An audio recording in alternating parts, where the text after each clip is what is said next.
Hello, everybody. Welcome to March here at Craig. Oh my God. I'm Sam, and this is Jennifer. Woohoo. We're here today to talk to you in celebration of Women's History Month. We are going to discuss feisty females in lit, and we are continuing on with our kids, teen, and adult picks so that you can see all parts of our collections. There's something for everybody here at Cragen. That is right? very true. Very true. I know, we love it. I think, are we starting with kids? Yes. Yes. Yeah. Okay. Do you want to?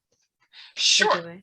So mine is the story of how Pura Belpre reshaped libraries with her stories.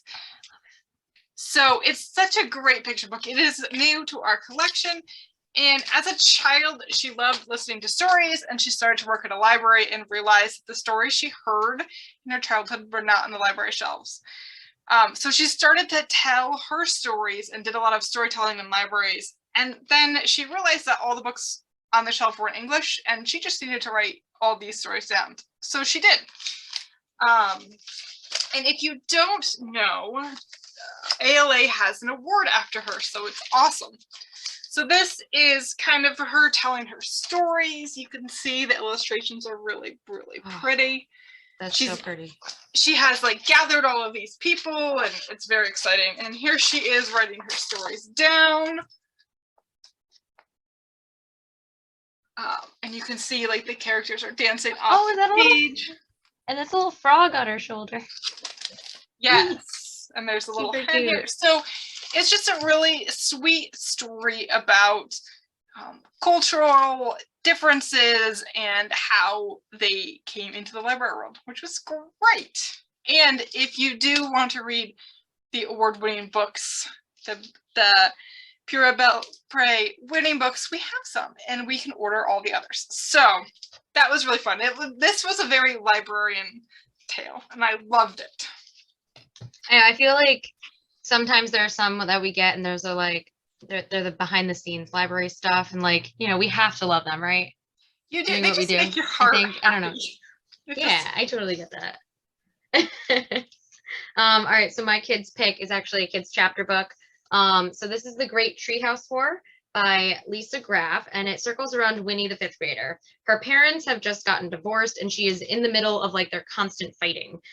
She's frustrated beyond belief. When the year ends, and it's summertime now, she decides that the only way to change things is to barricade herself in her treehouse until her parents come to their senses. Makes sense. A little extreme, right? I don't know. Okay. With some friends. So she, like, eventually, like, the neighborhood kids, like, some friends join her along the way for all of their like different kid reasons for why they want to like take a stand and everything. So it starts this great treehouse like movement thing, kids versus the grown-ups. And so with all of her friends up there with her, she discovers that like sometimes it's hard to please everybody. A lot of different, like, I think 10 kids in a treehouse, maybe too many kids in a treehouse, but you know, The Great Treehouse War was an awesome read all about growing up and making decisions, and of course, fighting for something that you believe in. So I love it. Super cute. I loved it. So many great kids and middle grade books and teen books about that. I want to talk about them all. Okay. So this is my teen pick. This one is Girl Rising. It's a nonfiction, so you can find it in our teen nonfiction, which if you don't know, it's on the opposite side of our teen new books. And there's a lot of really fun books there.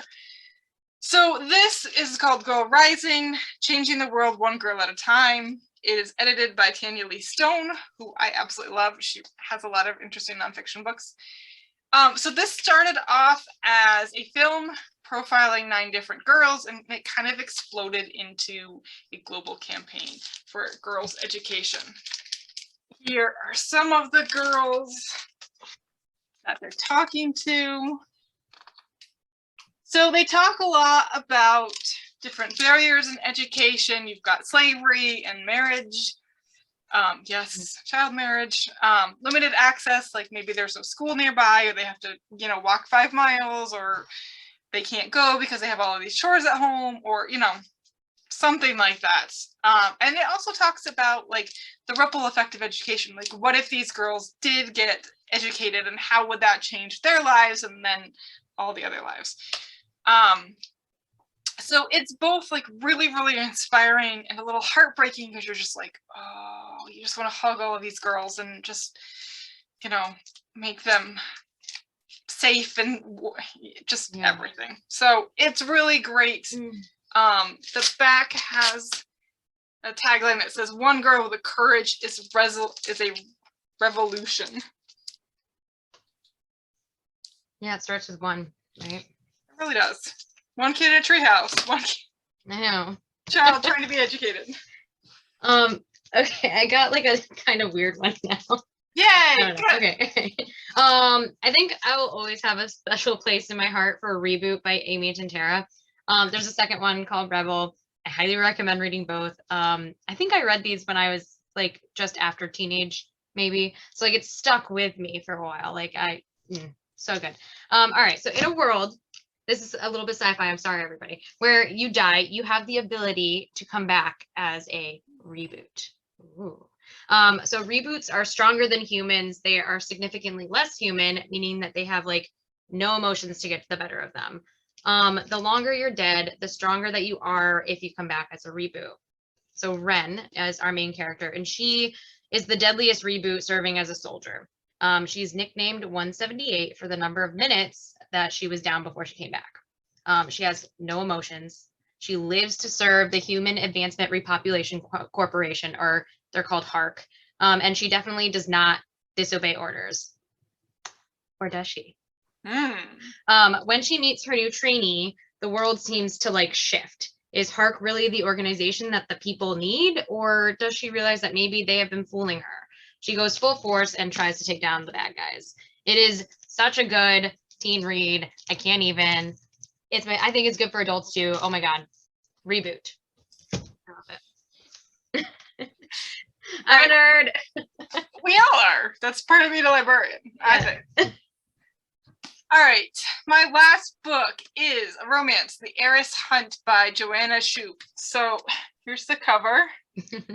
Here's the back, which is kind of fun because it's. So this is set in Newport, Rhode Island. So if you are a fan of the Gilded Age, this is the first book in a series about the Gilded Age crowd.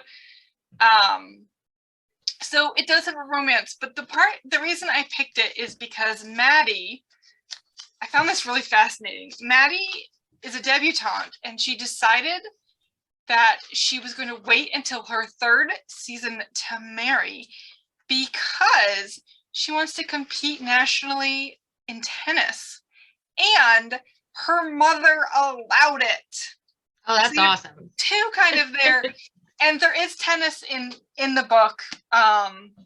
So you kind of see her playing and you see her practicing, and that plays out.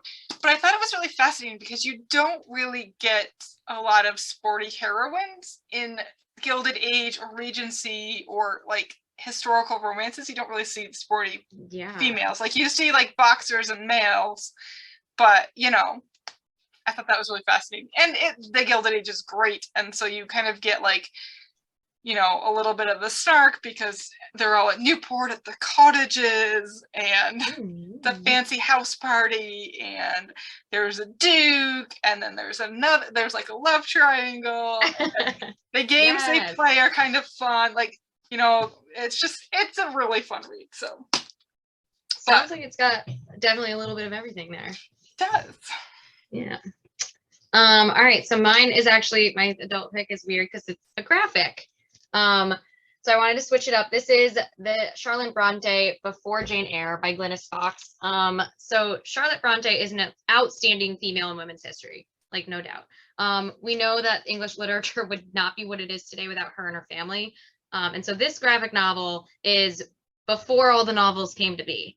It showcases Charlotte's initial drive, how she questioned like societal assumptions with her intellect and sought to cast light on all these overlooked people in literature. So this graphic novel produces for the reader what Charlotte had to deal with and then overcome to be a literary figure that we talk about almost 200 years later. And so I've got a few pages. So some of it, I'm actually a big fan of like, so this page here is like each thought is a new, you know, I can't think of the word right now. Oh my God. A new box, sure. New box. Yeah. Thanks. All right. And then like we've got these like gorgeous, like darker ones. Is it like a completely black and white illustration? It is completely black and well, okay, so like it's like black, gray, white, but like the gray is kind of blue, which I actually think is really cool. And then like I love the even just the architecture. I know it's like simple, but like I love it. It looks so good. That's cool. I might have to read that now. A quick read, yeah. Right? Yeah. Boom. Cool. So that was our feisty females. I can't remember what we're talking about next week. Do you remember? Or 2 weeks, I mean. 2 weeks. No. I don't. Well, you'll have It'll to tune in. For everybody. I know. Everyone, even us. Super exciting. I don't know. Do we have any announcements that we can make about upcoming things? I'm trying to think if there's anything crazy. There's a teen milkshake event for St. Patrick's Day. Yep, that is the 17th on St. Patrick's Day. That'll be on the front steps, so you can just join us for a quick milkshake. Yeah, it's gonna be delicious. I'm super excited. Me too. I've never had a mint milkshake, so we'll see if I like it. If you like mint chocolate chip ice cream, it's good. Then I'll be okay. All right, good. And yeah, everyone have a great weekend. I lied. There's foodie fun this weekend. Foodie fun! Come get some Saturday. Fun. It's a fun breakfast twist. And our book sale is this weekend too. Oh yeah. We are so silly. We are very silly today. We've just been forget all the things. But the book sale is Friday night. There's a preview where you pay $5.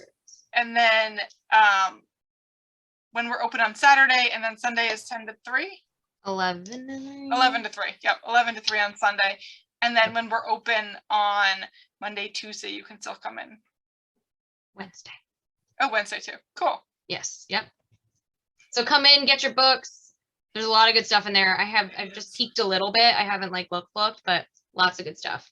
There is. And there's puzzles and games and DVDs. So even if you need something else extra, come in and grab those too.